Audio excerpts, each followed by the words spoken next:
शामदीद। खैर मकतब है आप सभी सामिर नाज़रीन का इस क़नात पे।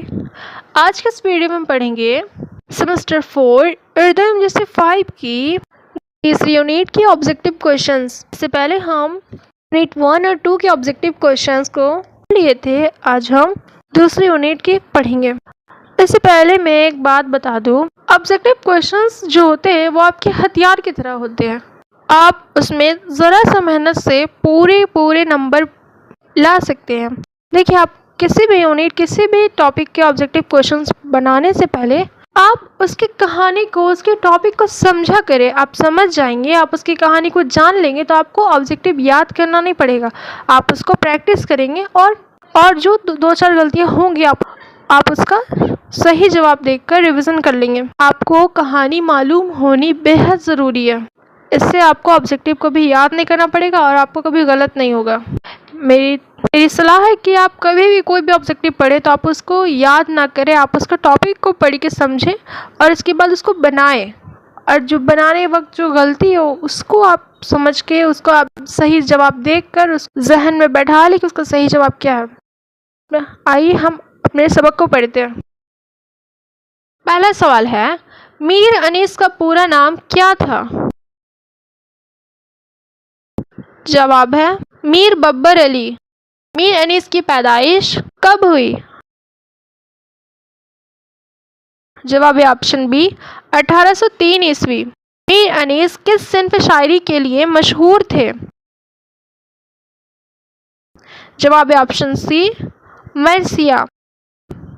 मीर अनीस की एक हम असर शायरी से शायराना चशमक होती थी। इस शायर का क्या नाम था?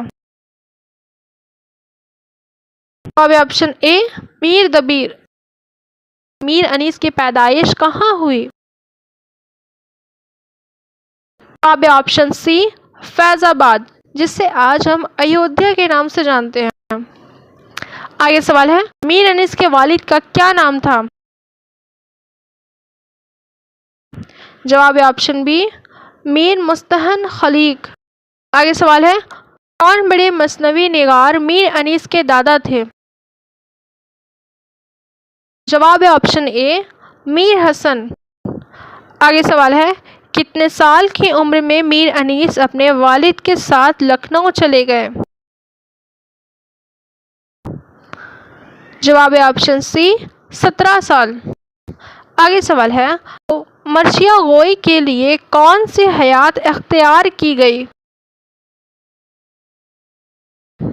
जवाब है ऑप्शन डी मसदस।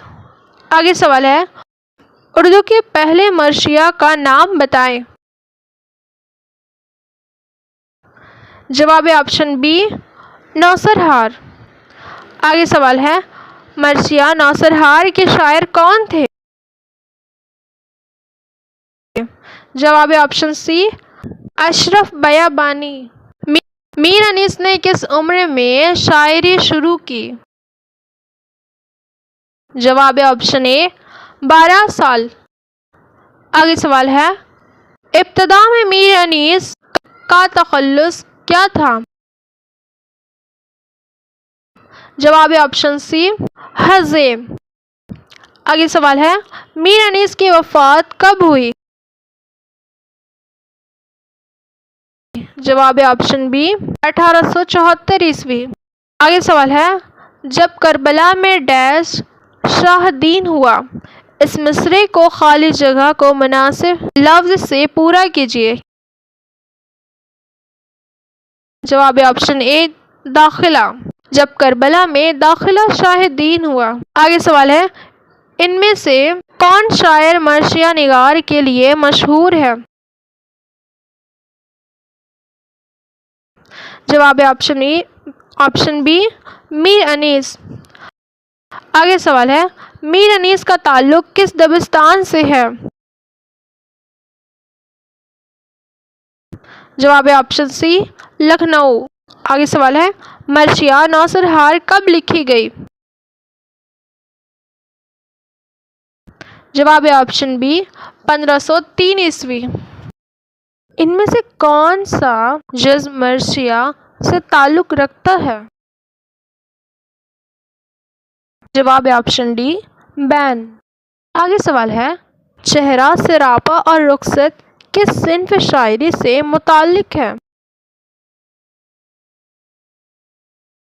जवाब है ऑप्शन ए मरसिया। मरसिया जब करबला में दिखला शाहिद दीन हुआ के शायर कौन है?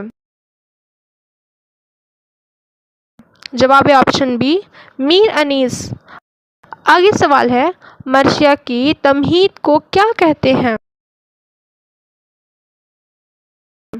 जवाब है ऑप्शन सी चेहरा। आगे सवाल है, रजस का ताल्लुक किस सिन्फ शायरी से है? जवाब है ऑप्शन सी मरसिया। आगे सवाल है, आखिरी सवाल है, किसके मज़ाहिब को शेर में कलमबंद करने का नाम मरसिया है? जवाब है ऑप्शन सी शहदाए करबला।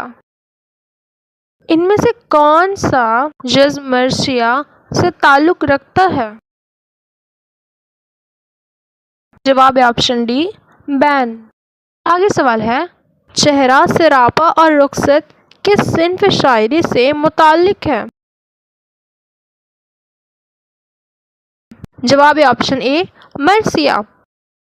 मरसिया जब करबला में दिखला शाहिद दीन हुआ के शायर कौन है? जवाब है ऑप्शन बी मीर अनीस। आगे सवाल है, मरसिया की तमहीद को क्या कहते हैं? जवाब है ऑप्शन सी चेहरा। आगे सवाल है, रजस का ताल्लुक किस सिन्फ शायरी से है? जवाब है ऑप्शन सी मरसिया। आगे सवाल है, आखिरी सवाल है, किसके मज़ाहिब को शेर में कलमबंद करने का नाम मरसिया है? जवाब है ऑप्शन सी शहदाए करबला।